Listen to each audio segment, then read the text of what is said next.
தமிழ்நாடு முதலமைச்சர் அவர்கள் அறிவுறுத்தபடி நம்ம அமைச்சர் பெருமக்கள்லாம் போய் அவங்களுக்கு என்னங்கிறத நம்ம பார்த்துக்கிட்டு இருக்காங்க.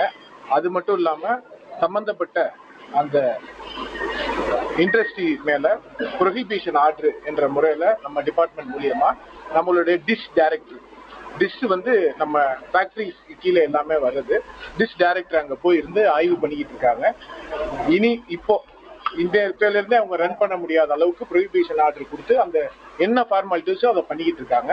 முழுமையா விசாரணை நடந்துகிட்டு இருக்கு. உள்ள எப்படி லீக்கேஜ் ஆச்சு என்னங்கிறத பார்த்து நம்ம அடுத்த நடவடிக்கை. 7 பேர் உயிரிழந்திருக்காங்க, 70 மேற்பட்டோர் வந்து வெண்டிலேட்டர் இல்ல சார், அங்க என்னென்ன நடவடிக்கை உறுதியா கடுமையான நடவடிக்கை, இது உறுதி செய்யப்பட்டா கடுமையான நடவடிக்கை இருக்கும். இப்பவே உடனே ப்ரொஹிபிஷன் ஆர்டர் நம்ம டிபார்ட்மெண்ட் சார்பாக கொடுத்து அந்த ஃபேக்டரியை நம்ம எப்படி நம்ம ஸ்டாப் பண்ணுங்கிறத உடனே வழக்கும் பதிய போறோம். அந்த வேலை போயிட்டு வேலை நடந்து ஏற்கனவே 2 கைது செய்யப்பட்டிருக்காங்க. அந்த நிர்வாக இயக்குநரும் மேலாளரும் கைது செய்யப்பட்டிருக்காங்க. மேலும் அந்த அமோனியா கேஸ் வந்து சேஃப்டி இல்லாம வச்சிருக்கதா வந்து அதுக்குதான் முழுமையா இப்ப ஆய்வு நம்மளுடைய டிபார்ட்மெண்ட் சார்ந்த அதிகாரிகள் எல்லாம் ஆய்வு நடத்திக்கிட்டு இருக்காங்க.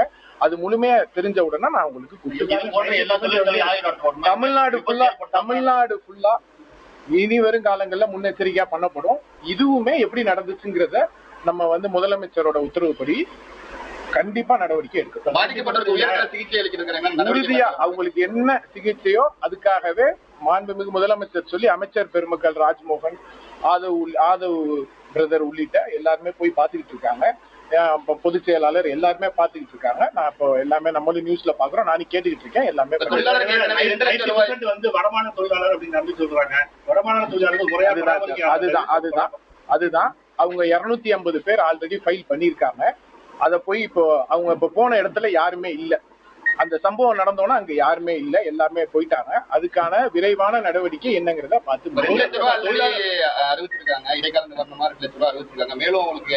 கண்டிப்பா சார் அதெல்லாம் என்னன்னு பரிசீலிச்சு அதிகாரிகளோட பரிசீலிச்சு அவங்களுடைய நலன் சார்ந்து எல்லாம் பண்ணுவோம்.